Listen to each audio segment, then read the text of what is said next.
welcome back to DJX Chronicles. This is the Argonauts of the Air.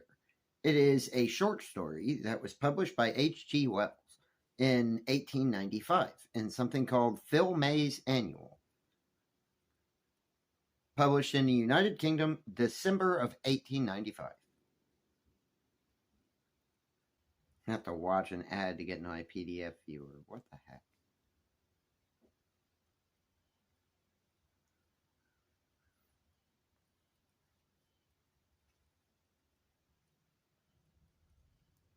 Here we go. I think I said the title enough times. It's time to begin. One saw Monson's flying machine from the windows of the trains passing either along the southwestern main line or along the line between Wimbledon and Worcester Park. To be more exact, one saw the huge scaffolding which limited the flight of the apparatus. They rose over the treetops, a massive alley of interlacing iron and timber, and an enormous web of ropes and tackle, extending the best part of 2 miles. From the Leatherhead branch, this alley was foreshortened and in part hidden by hill with villas. But from the main line, one had it in profile, a complex tangle of girders and curving bars. Very impressive to the excursionists from Portsmouth and Southampton and the West. Monson had taken up the work here, where Maxim had left it. Had gone on at first with an utter contempt for the journalistic wit and ignorance that had irritated and hampered his predecessor, and had spent, it was said, rather more than half his immense fortune upon his experiments. The results, to an impatient generation, seemed inconsiderable. When some 5 years had passed after the growth of the colossal iron groves at Worcester Park, and Monson still failed to put in a fluttering apparatus appearance over Trafalgar Square.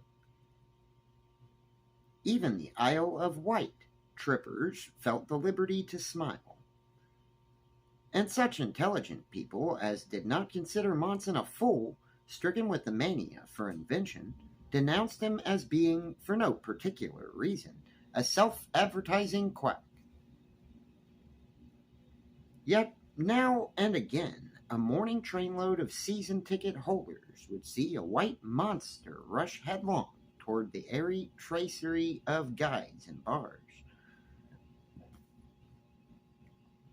and hear the further stays, nettings, and bufflers snap, creak, and groan with the impact of the blow. Then there would be an efflorescence of black-set, white-rimmed faces along the sides of the train, and the morning papers would be neglected for a vigorous discussion of the possibility of flying, in which nothing new was ever said by any chance.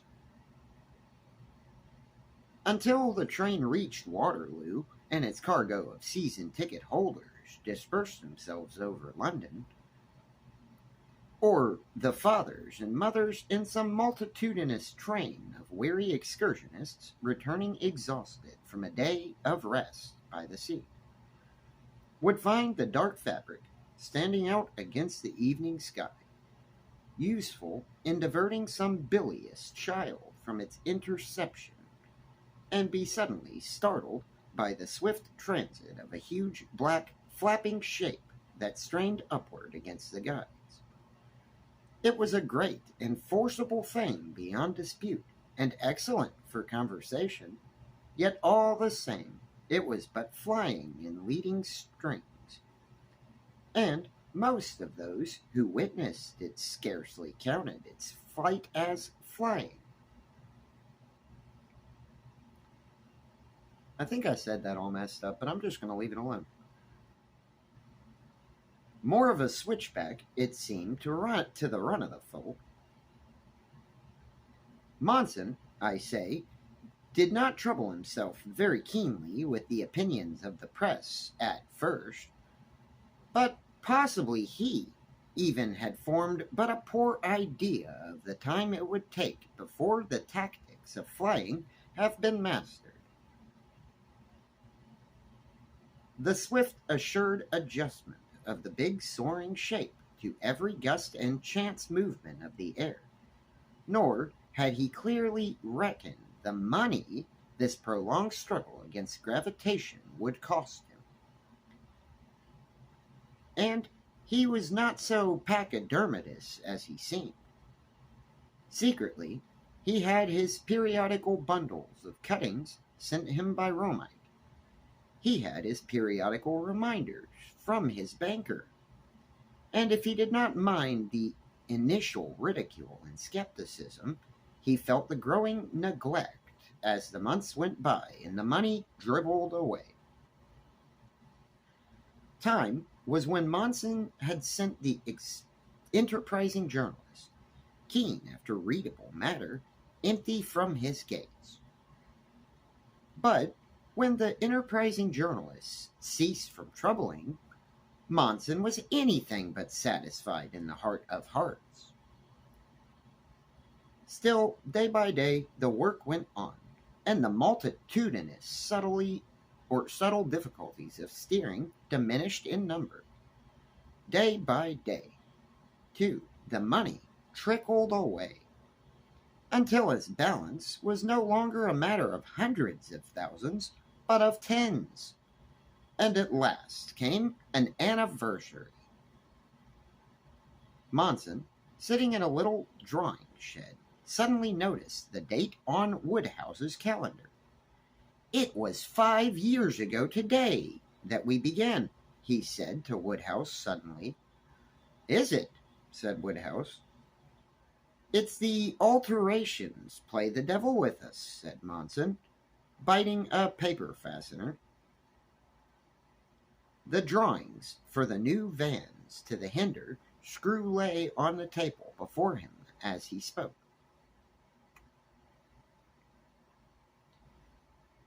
He pitched the mutilated brass paper fastener into the wastebasket and drummed with his fingers.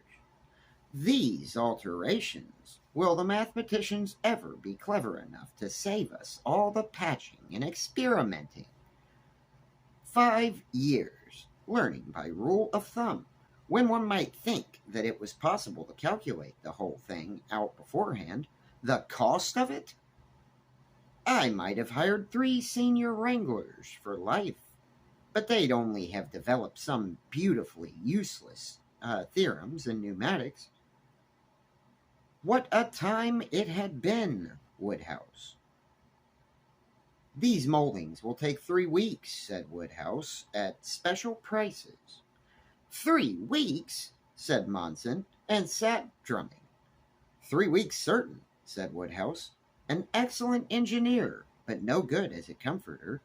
He drew the sheets toward him and began shading a bar. Monson stopped drumming and began to bite his fingernails, staring the while at Woodhouse's head.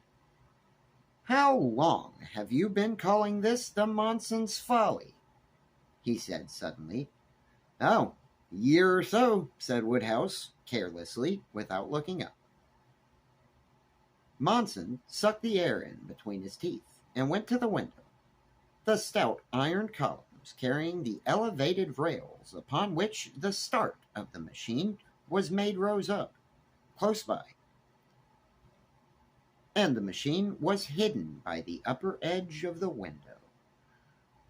Through the grove of iron pillars, red painted and ornate with rows of bolts, one had a glimpse of the pretty scenery toward Esher.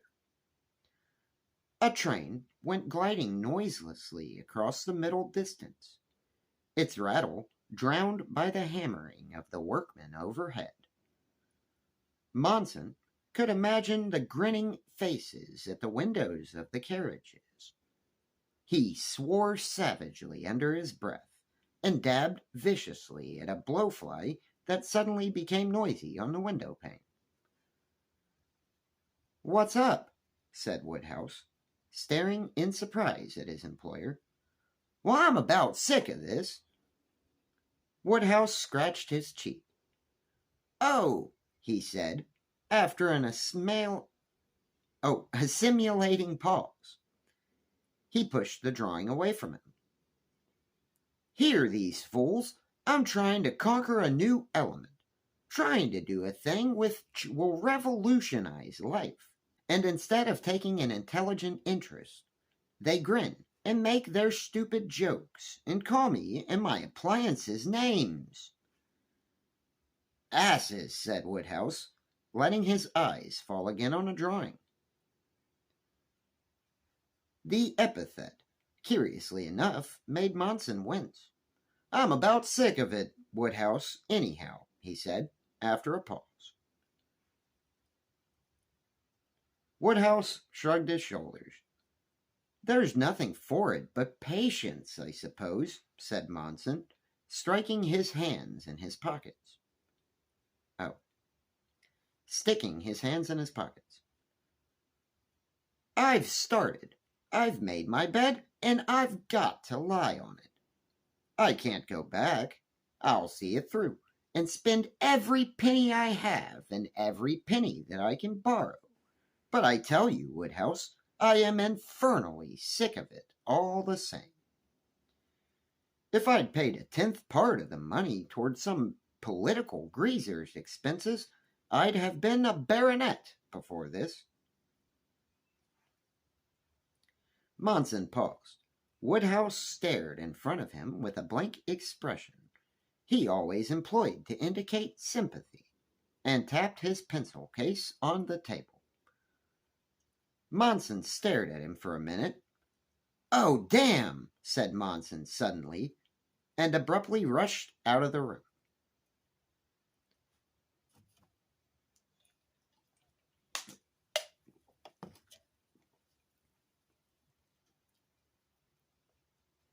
Woodhouse continued his sympathetic rigor for perhaps half a minute.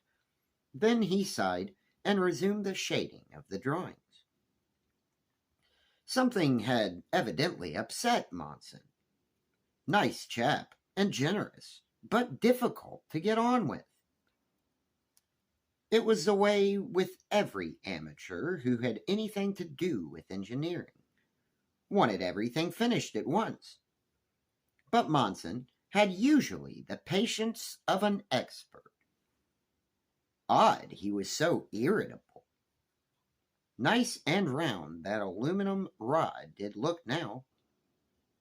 Woodhouse threw back his head and put it first this side and then that, to appreciate his bit of shading better. Mr. Woodhouse, said Hopper, the foreman of the laborers, put his head in at the door. Hello, said Woodhouse, without turning around. Nothing happened, sir, said Hopper. Oh, said Hooper.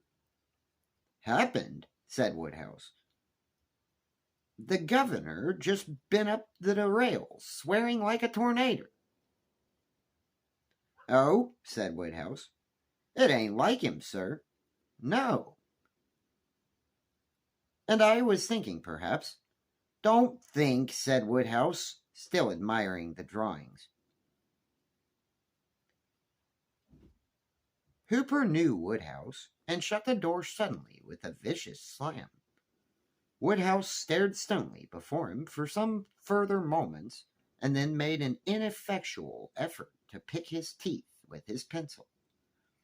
Abruptly, he desisted, pitched the old, tired, and stumpy servitor across the room, got up, stretched himself, and followed Hooper. He looked ruffled. It was visible to every workman he met. When a millionaire who has been spending thousands on experiments that employ quite a little army of people suddenly indicates that he is sick of the undertaking, there is almost invariably a certain amount of mental friction in the ranks of the little army he employs. And even before he indicates his intentions, there are speculations and murmurs, a watching of faces, and a study of straws. Hundreds of people knew before the day was out that Monson was ruffled. Woodhouse ruffled, Hooper ruffled. A workman's wife, for instance, whom Monson had never seen, decided to keep her money in the savings bank instead of buying a velveteen dress. So far-reaching are even the casual courses of a millionaire. Monson found a certain satisfaction in going on the works and behaving disagreeably to as many people as possible. After a time, even that palled upon him, and he rode off the grounds, to everyone's relief, there and through the lanes southeastward to the infinite tribulation of his house steward at Shame, or Sheem. I don't know. That's a word.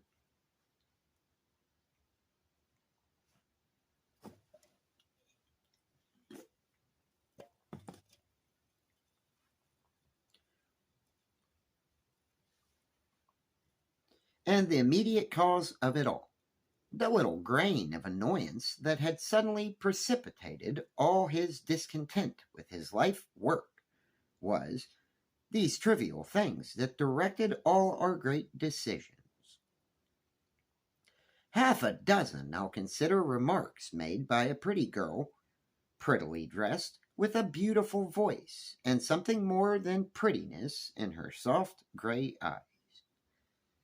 And of these half-dozen remarks, 2 words especially: Monson's folly. She had felt she was behaving charmingly to Monson. She reflected the next day how exceptionally effective she had been. And no one would have been more amazed than she had she learned the effect she had left on Monson's mind. I hope, considering everything, that she never knew. "How are you getting on with your flying machine?" she asked. "I wonder if I shall ever meet anyone with the sense not to ask that," thought Monson. "It will be very dangerous at first, will it not? Thinks, I'm afraid. Jorgan is going to play presently. Have you heard him before? My mania being attended to, we turn to rational conversation. Gush about Jorgan. Gradual decline or conversation. Oh. Okay. Gush about Jorgan. Gradual decline of conversation, ending with, "You must let me know when your flying machine is finished, Mr. Monson, and I will consider the advisability of taking a ticket." One would think I was still playing inventions in the nursery. But the bitterest thing she said was not meant for Monson's ears. To Phlox, the novelist, she was always consistently brilliant. "I have been talking to Mr. Monson, and he can think of nothing, positively nothing, but that flying machine of his.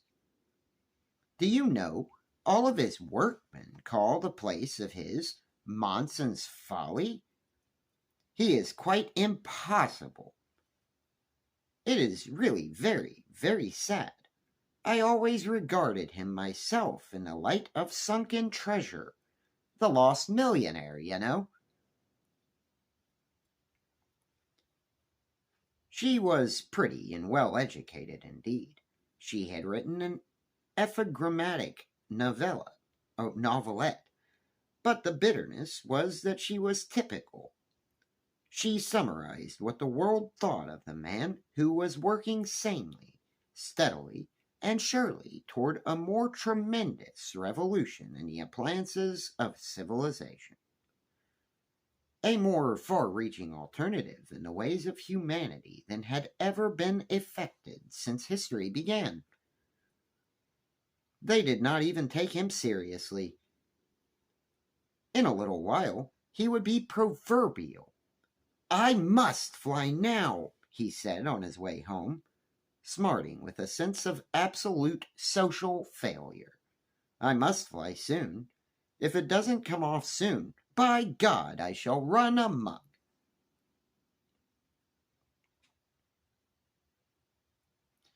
He said that before he had gone through his passbook and his litter of papers.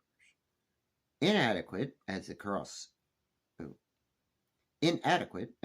seems, it was that girl's voice and the expression in her eyes that precipitated his discontent.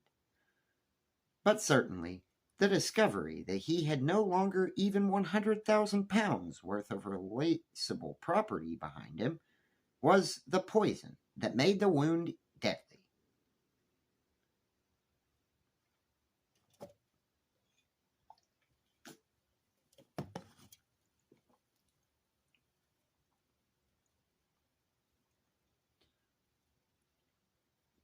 It was the next day after this that he exploded upon Woodhouse and his workmen, and thereafter his bearing was consistently grim for 3 weeks, and anxiety dwelt in shame and Ewell, Malden, Morden, and Worcester Park, places that had thriven mightily on his experiments.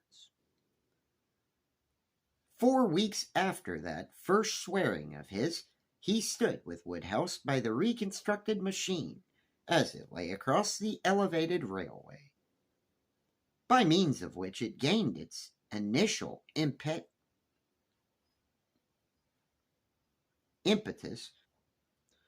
The new propeller glittered a brighter white than the rest of the machine, and a gilder, obedient to a whim of Monson's, was picking out the aluminum bars with gold, and looking down the long avenue between the ropes, gilded now with the sunset. One saw red signals, and 2 miles away an ant-hill of workmen busy altering the last falls of the run into a rising slope. "I'll come," said Woodhouse. "I'll come right enough. But I tell you, it's infernally foolhardy. If only you would give another year." "I tell you I won't. I tell you the thing works. I've given years enough." "It's not that," said Woodhouse. "We're all right with the machine, but it's the steering. Haven't I been rushing night and morning, backwards and forwards, through the squirrel's cage?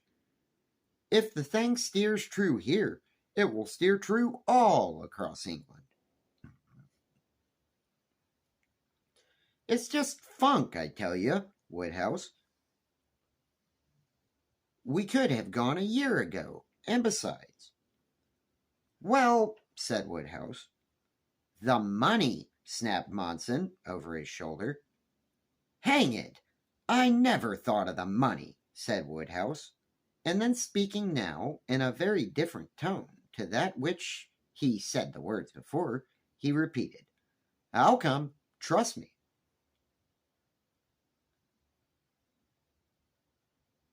Monson turned suddenly and saw all that White Woodhouse had not the dexterity to say. Shining on his sunlit face, he looked for a moment, then impulsively extended his hand. "Thanks," he said. "All right," said Woodhouse, gripping the hand, and with a strange softening of his features. "Trust me." Then both men turned to the big apparatus that lay with its flat wings extended upon the carrier, and stared at it meditatively. Monson, guided perhaps by a photographic study of flight of birds, and by Lilienthal's models,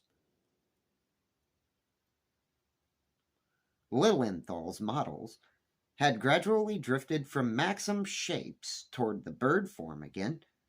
The thing, however, was driven by a huge screw behind in the place of the tail, and, so hovering, which needs an almost vertical adjustment of a flat tail, was rendered impossible. The body of the machine was small, almost cylindrical, and pointed. Forward and aft on the pointed ends were two small petroleum engines for the screw, and the navigators sat deep in a canoe-like recess, the foremost one steering and being protected by a low screen, with two plate glass windows. From the blinding rush of air on either side, a monstrous flat framework with a curved front border could be adjusted so as either to lie horizontally or to be tilted upward or down. These wings worked rigidly together, or by releasing a pin. One could be tilted through a small angle independently of its fellow. The front edge of either wing could also be shifted back so as to diminish the wing area about 1/6. The machine was not only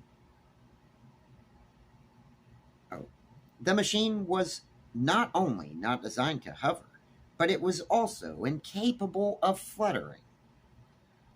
Monson's idea was to get into the air with the initial rush of the apparatus and then skim, much as a playing card may be skimmed. Keep up the rush by means of the screw at the stern. Rooks and gulls fly enormous distances in that way with scarcely a perceptible movement of the wings. The bird really drives along on an aerial switchback. It glides, slanting downward for a space, until it had gained considerable momentum, and then altering the inclination of its wings, glides up again almost to its original altitude. Even a Londoner who has watched the birds in the aviary in Regent's Park knows that. Hold on really quick. This guy was designing a Fortnite glider! Are you kidding me? But the bird is practicing this art from the moment it leaves its nest. It has not only the perfect apparatus, but the perfect instinct to use it. A man off his feet has the poorest skill in balancing.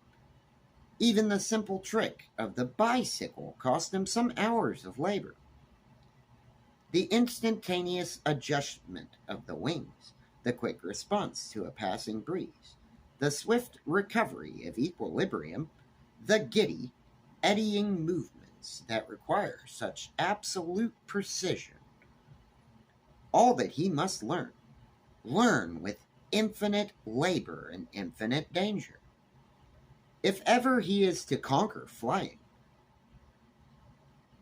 The flying machine that will start off some fine day driven by neat little levers with a nice open deck like a liner, and all loaded up with bombshells and guns, is the easy dreaming of a literary man.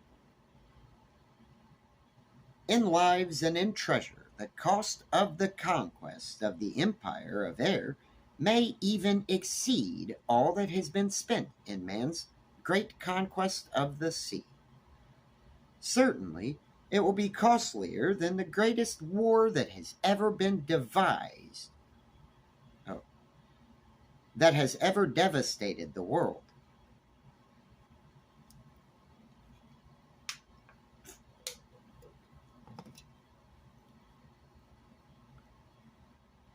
Almost done, I promise.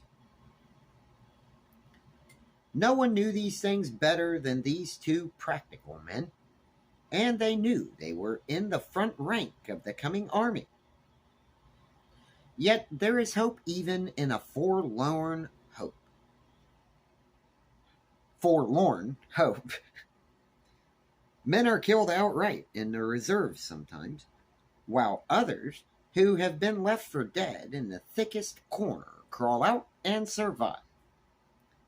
If we miss these meadows, said Woodhouse presently in his slow way, My dear chap, said Monson, whose spirits had been rising fitfully during the last few days, we mustn't miss these meadows. There's a quarter of a square mile for us to hit. Fences removed, ditches leveled. We shall come down all right, rest assured. And if we don't? Ah, said Woodhouse, if we don't. Before the day of the start, the newspaper people got wind of the alterations at northward end of the framework, and Monson was cheered by a decided change in the comments. Romeich forwarded him. He will be off some day, said the papers. He will be off some day, said the Southwestern season ticket holders one to another. The seaside excursionists, the Saturday to Monday trippers from Sussex and Hampshire and Dorset and Devon. The eminent literary people from Haslemere all remarked eagerly one to another, he will be off some day. As the familiar scaffolding came in sight, and actually, one bright morning, in full view of the 10 past 10 train from Basingstoke, Monson's flying machine started on its journey. They saw the carrier running swiftly along its rail, and the white and gold screw spinning in the air. They heard the rapid rumble of the wheels and the thud as the carrier reached the buffer at the end of its run. Then a whir as the flying machine was shot forward into the networks. All that the majority of them had seen and heard before. The thing went with a dropping flight through the framework and rose again, and then every beholder shouted or screamed or yelled or shrieked after his kind. For instead of the customary concussion and stoppage, the flying machine flew out of its 5 years' cage like a bolt from a crossbow, and drove slantingly upward into the air, curved round a little, so as to cross the line, and soared in the direction of Wimbledon Common.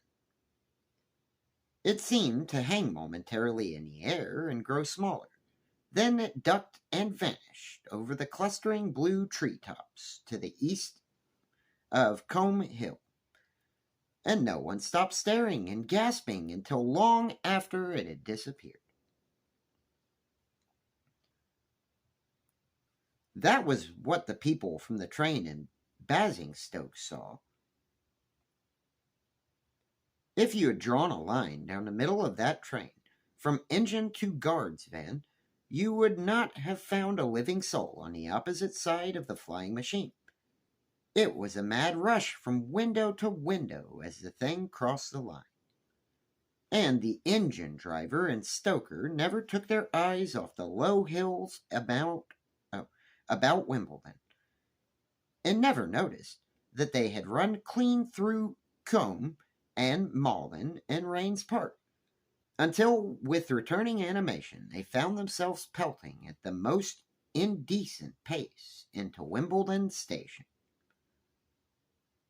From the moment when Monson had started the carrier with a "now," neither he nor Woodhouse said a word. Both men sat with clenched teeth. Monson had crossed the line, and with a curve that was too sharp, and Wimbledon had opened and shut his white lips, but neither spoke. Woodhouse simply gripped his seat and breathed sharply through his teeth, watched the blue country to the west rushing past and down and away from him. Monson knelt at his post forward, and his hands trembled on the spoked wheel that moved the wings. He could see nothing before him but a mass of white clouds in the sky. The machine went slanting upward, traveling with an enormous speed still, but losing momentum every moment. The land ran away underneath with diminishing speed. "Now," said Woodhouse at last, and with a violent effort, Monson wrenched over the wheel and altered the angle of the wings. The machine seemed to hang for a half a minute, motionless in midair. And then he saw the hazy blue house-covered hills of Kilburn and Hampstead jump up before his eyes and rise steadily, until the little sunlit dome of the Albert Hall appeared through his windows. For a moment, he scarcely understood the meaning of this upward rush of the horizon, but as the nearer and nearer houses came into view, he realized what he had done. He had turned the wings over too far, and they were swooping steeply downward toward the Thames. The thought, the question, the realization were all the business of a second of time. "Too much!" gasped Woodhouse. Monson brought the wheel halfway back with a jerk, and forthwith the Kilburn and Hampstead Ridge dropped again to the lower edge of his windows. They had been 1,000 feet above Combe and Malden Station 15 seconds after they whizzed, at a frightful pace, not 80 feet above the East Putney Station, on the Metropolitan District line. In the screaming astonishment of a platform full of people, Monson flung up the vans against the air, and over Fulham they rushed up their atmospheric switchback again, steeply, too steeply. The buses went floundering across the Fulham Road. The people yelled.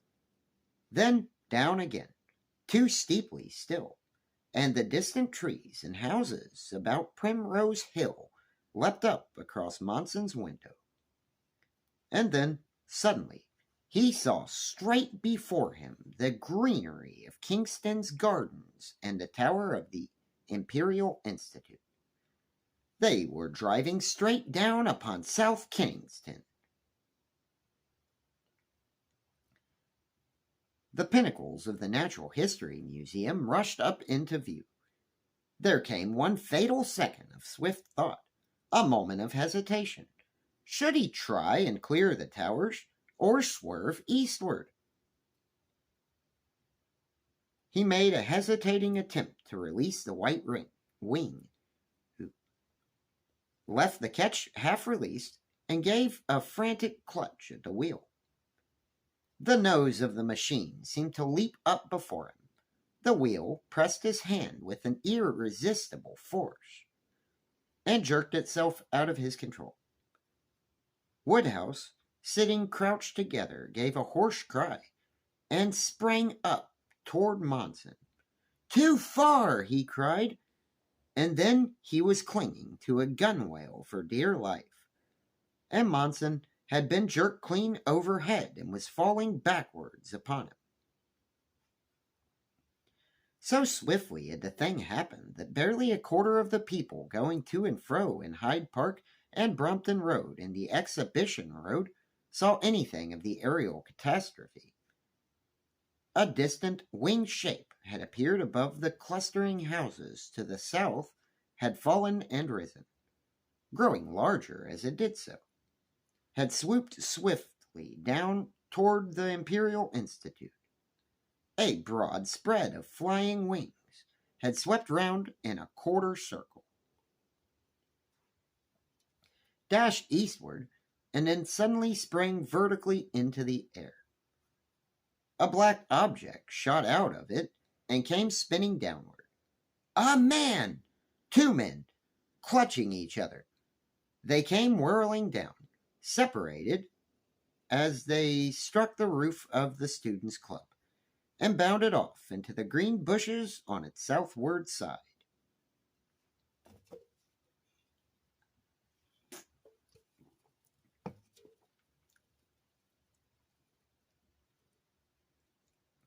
For perhaps half a minute, the pointed stem of the big machine still pierced vertically upwards, the screw spinning desperately. For one brief instant, that yet seemed an age to all who watched. It had hung motionless in midair. Then a spout of yellow flame licked up its length from its stern engine, and swifter, and flaring like a rocket, it rushed down upon the solid mass of masonry which was formerly the Royal College of Science. The big screw of white and gold touched the parapet and crumbled up like wet linen. Then the blazing spindle-shaped body smashed and splintering in its fall upon the northwestern angle of the building. But the crash, the flame of blazing paraffin that shot heavenward from the shattered engines of the machine, the crushed horrors that were found in the garden beyond the students' club, the masses of yellow parapet and red brick that fell headlong into the roadway, the running to and fro of people like ants in a broken anthill, the galloping of fire engines, the gathering of crowds. All these things do not belong to this story, which was written only to tell how the first of all successful flying missions was launched and flew. Though he failed, and failed disastrously, the record of Monson's work remains a sufficient monument to guide the next of the band of gallant experimentalists who will sooner or later master this great problem of flying. And between Worcester Park and Malden, there still stands that pretentious avenue of ironwork, rushing now and dangerous here and there, to witness to the first desperate struggle for man's right of way through the air. All right. Thank you for flying with DJ's Chronicles. Captain out. See ya.